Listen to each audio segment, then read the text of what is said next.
രാഷ്ട്രീയ ആവേശം കൊടുമുടിയിലെത്തിച്ച് തദ്ദേശ തെരഞ്ഞെടുപ്പിന്റെ ആദ്യഘട്ട പരസ്യ പ്രചാരണം സമാപിച്ചിരിക്കുകയാണ്. ആദ്യഘട്ട വോട്ടെടുപ്പ് നടക്കുന്ന 7 ജില്ലകളിലെ പരസ്യ പ്രചാരണമാണ് കൊട്ടിക്കലാശിച്ചത്. രാഹുൽ മാങ്കൂട്ടത്തിൽ മുതൽ സ്വർണ്ണക്കൊള്ള വരെയുള്ള വിഷയങ്ങൾ ചർച്ച ചെയ്യപ്പെട്ട തെരഞ്ഞെടുപ്പിൽ ആര് വാഴും ആര് വീഴും എന്ന സസ്പെൻസിനായി കാത്തിരിക്കുകയാണ് രാഷ്ട്രീയ കേരളം. തിരുവനന്തപുരം, കൊല്ലം, പത്തനംതിട്ട, ആലപ്പുഴ, കോട്ടയം, ഇടുക്കി, എറണാകുളം എന്നീ 7 ജില്ലകളാണ് മറ്റന്നാൾ ജനവിധി എഴുതുന്നത്.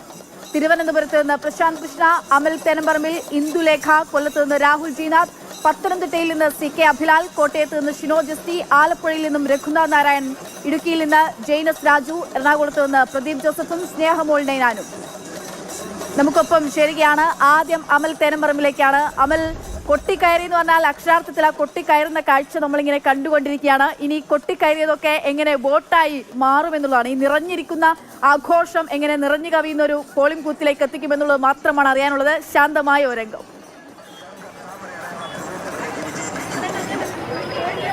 വലിയ ആവേശത്തിനൊടുവിൽ കൊടിയിറങ്ങിയിരിക്കുകയാണ്. തിരുവനന്തപുരത്തെ മുതൽ അങ്ങ് എറണാകുളം വരെയുള്ള ജില്ലകളിലെ പരസ്യ പ്രചരണം ഇനി അവശേഷിക്കുന്നത് ഒരേ ഒരു ദിവസം മാത്രമാണ്. ആ ഒരേ ഒരു ദിവസം പരമാവധി വീടുകളിലേക്ക് എത്തി പരമാവധി ആളുകളെ കണ്ട് പരമാവധി വോട്ടുറപ്പിക്കുക മാത്രമാണ് ഇനി സ്ഥാനാർത്ഥികൾക്ക് മുന്നിലുള്ള ഒരേ ഒരു ലക്ഷ്യം.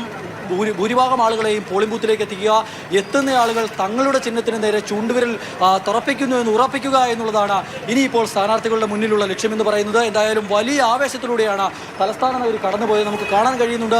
ഇപ്പോൾ ഇവിടെ നിന്നും ഈ ആവേശത്തിനെത്തിയ പ്രവർത്തകർ പിരിഞ്ഞു പോവുകയാണ്. കൃത്യം 5:58 പോലീസിന്റെ നിർദ്ദേശമെത്തുന്നു. 6 മണിക്ക് കാര്യമായ പ്രശ്നങ്ങളൊന്നുമില്ലാതെ മൈക്ക് ഓഫ് ചെയ്ത് പ്രവർത്തകർ 3 വഴിക്ക് പിരിഞ്ഞു പോവുകയാണ്. നമുക്ക് കാണാൻ കഴിയുന്നുണ്ടായിരുന്നു ഈ കവല പെരൂർക്കട എന്ന് പറയുന്ന ഈ സ്ഥലത്താണ് തിരുവനന്തപുരത്തിന്റെ ആവേശം അതിന്റെ പരമകോടിയിലേക്ക് എത്തിയത്. ഒരു ഭാഗത്ത് BJP പ്രവർത്തകർ, ഒരു ഭാഗത്ത് LDF പ്രവർത്തകർ, ഒരു ഭാഗത്ത് UDF പ്രവർത്തകർ. അങ്ങനെ ആരാണ് എണ്ണത്തിൽ കൂടുതൽ, ആരുടെ ആവേശമായിരുന്നു ഇതിൽ ഒരു പടി മുന്നിട്ട് നിന്നത് എന്ന് ചോദിച്ചാൽ ആർക്കും ഒന്നും പറയാൻ കഴിയാത്ത അവസ്ഥ. 3 മുന്നണികൾക്കും തലസ്ഥാന നഗരിയിലെ ഈ ആവേശം കണ്ട് ആത്മവിശ്വാസം പങ്കുവെക്കാം.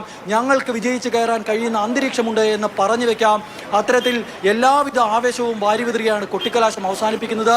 തിരുവനന്തപുരത്തെ തീവാറും പോരാട്ടത്തിന് ചൂടെത്രയുണ്ട് എന്നുള്ളത് വ്യക്തമാക്കി തരുന്നത് തന്നെയായിരുന്നു ഇന്നത്തെ കൊട്ടിക്കലാശവും. കാരണം കഴിഞ്ഞ തദ്ദേശ തെരഞ്ഞെടുപ്പിൽ ഒരു ത്രികോണ പോരാട്ടത്തിന്റെ ചിത്രം തലസ്ഥാന നഗരിയിൽ ഉണ്ടായിരുന്നില്ല എങ്കിൽ ഇത്തവണ അതല്ല, തീവാറുന്ന പോരാട്ടം നടക്കുന്നു. ആദ്യം തിരുവനന്തപുരം കോർപ്പറേഷനിൽ മാത്രമല്ല, നെയ്യാറ്റിൻകര, നെടുമങ്ങാട്, ആറ്റിങ്ങൽ, വർക്കല അടക്കമുള്ള നഗരസഭയിലും സമാനമായി തന്നെയുള്ള പോരാട്ടമാണ് നടക്കുന്നത്. അതിന്റെ വീറും വാശിയും പ്രചരണ രംഗത്തും ഉണ്ടായിരുന്നു.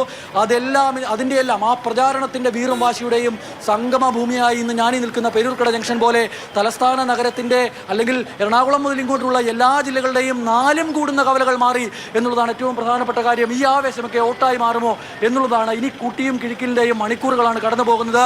അവസാന വോട്ടറെയും കണ്ട് വോട്ടുറപ്പിക്കുക.